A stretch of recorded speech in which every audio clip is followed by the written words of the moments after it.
Let's talk about Ohtani. What impressed you the most about Ohtani this season? Just the fact that he made it through the whole 6 months and he was healthy, pretty much. He did not spend a single day on the injured list. And he was effective at both pitching and hitting at a very high level for the entire year, which obviously he'd never done before in the big leagues. And he hadn't even really done it that much in Japan. He'd still had some injuries in Japan and other years where he was better pitcher or hitter. But this year, to put everything together and be a really good pitcher and a really good hitter for the entire 162 games, I think is just pretty incredible. And I don't necessarily even believe that Ohtani is going to be able to keep doing it. I don't think that anybody can say, oh, well, look, he finally unlocked his potential and now this is how good he's going to be. I don't think it's that easy. I think that he may regress next year. He could get hurt again or just not perform as well because it's really, really hard to do what he did.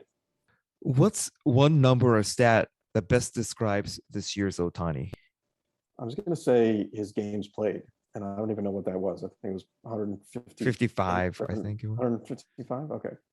But just the fact that he played that many games, I think is incredible because obviously he'd been hurt. And even when he wasn't hurt, they gave him a lot of days off. Back in 2018, which was the only real time in his career previous to this when he was a two-way player for an extended period for that 2.5 months, he still got a lot of days off. And this time they did not give him those days off and he didn't get hurt. And he continued to perform. All that is really amazing. That's a great point. Let me just make sure Ohtani's, how many games he played. I thought it was about 158. Oh, 158. That's right. Yeah, there were probably a few games that he pitched that he did not hit. So he played in 158 games total, which means he only missed 4 games. Yeah, and I think a few of those were National League games where there was no DH and he wasn't pitching. So it was just a matter of whether he was going to pinch hit or not. And, if they were winning or losing by a lot, then there wasn't really opportunity for him in those games. So, it wasn't necessarily that he was given the day off because he couldn't play, but just the opportunity and the rules didn't allow him to. I think the ballots are already in now, but what are the chances that Ohtani will win the MVP? 99.99999%, I think. I don't think there's much question he's going to win the MVP. I thought for a while he was going to win unanimously, but now I think there are probably going to be a few stray votes for Vladimir Guerrero Jr. But I think, just from what I read, opinions of other writers and other fans and things, I think it's going to be overwhelmingly Ohtani. I think he's going to win. Do you think people's opinions have shifted because Guerrero didn't win the Triple Crown and the Blue Jays didn't go to the playoffs? That certainly didn't help because I think a lot of people were kind of saying, well, if Guerrero wins the Triple Crown, if the Blue Jays make the playoffs, then that's certainly going to help his case. And none of those things happened. Neither of those things happened. But I think there's also a lot of people like me that wouldn't have mattered if those things would have happened. I think Ohtani's still the MVP. And I think that just the fact that Ohtani had kind of a slow second half kind of prompted people to get on the Guerrero bandwagon a little bit. But I think in the end, when you look at the total stats, and Ohtani finished pretty strong, I just think he's still the MVP. You talked about some stray votes. Why would people vote for Guerrero at this point? I mean, it could just be people that still feel that the Blue Jays being a better team makes a difference. There are still some people out there who believe that valuable means that you contributed to a good team that was a contender, and that obviously Ohtani did not do that. And there are also some people that just think Guerrero's offensive numbers were so much better than Ohtani's that he should win. I don't believe either of those things are true. I think that Ohtani was pretty close to Guerrero offensively because Guerrero did actually slump a little at the end. And if you look at their OPS, I want to say Guerrero was right around 1,000 and Ohtani was around 960, 970. So they were not too far apart, and Ohtani pitched. So that's a huge difference maker. And I don't really care that one team was better than the other because it's an individual award. It's not a team award. So I don't really put much weight in how the team does. Hey viewers, if you have opinions about who should get the MVP this year, please write in the comment section below. We'd love to know what you think. How do you think the Angels will use Ohtani next year? Perry Minasian said at his press conference at the end of the year, he thinks it's going to be pretty much the same. I think that there might have been some people that thought they could pitch him a little more frequently. Obviously the only really thing that separates Ohtani from being a real ace pitcher, Cy Young candidate that a lot of people talk about is the fact that he only pitches, every 7 days instead of every 5.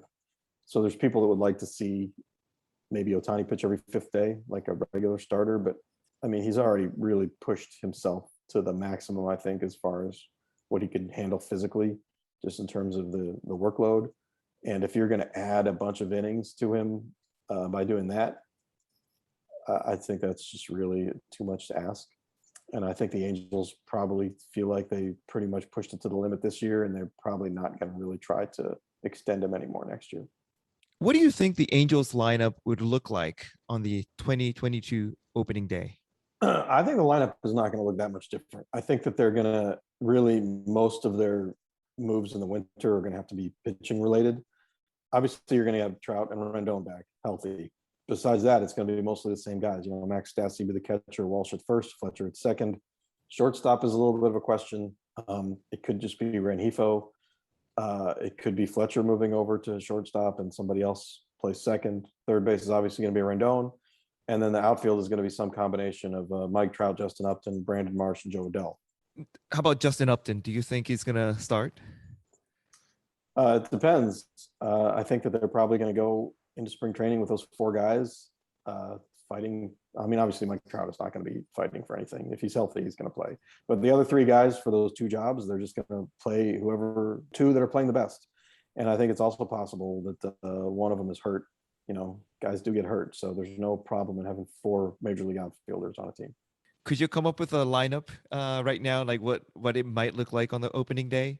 I'm going to go back with David Fletcher hitting leadoff, although he had a really bad year. This year, I think that in general, he's still a much better player than he showed this year offensively, and I think he is a decent leadoff hitter.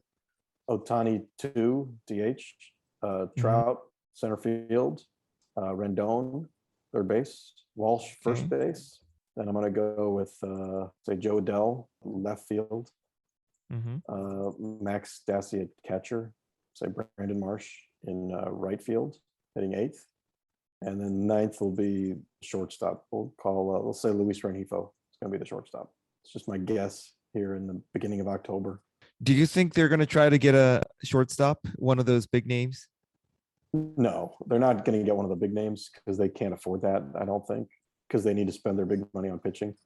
I think if they strike out on all the pitchers that they try to get and they still have money to spend and there's a big name shortstop left, then they could try, but I think that would probably not be the best use of their money. I think they need pitchers. So I think that's what they're going to do. How about the rotation? Well, that was a tough one. I think all we have is Ohtani, Sandoval, and Suarez. Those 3 are in. And then it's going to depend who they get. And, maybe who really surprises them with a lot of improvement, in spring training, maybe Reed Detmers or Jaime Barria. Jaime Barria is out of options next year, which means he cannot go to the minor leagues. So he's going to be either in the rotation or in the bullpen. So he's going to have a chance to contribute. Griffin Canning, obviously we can't forget about Griffin Canning. He was actually a pretty good pitcher in 2020 and just sort of had a bad year and got hurt.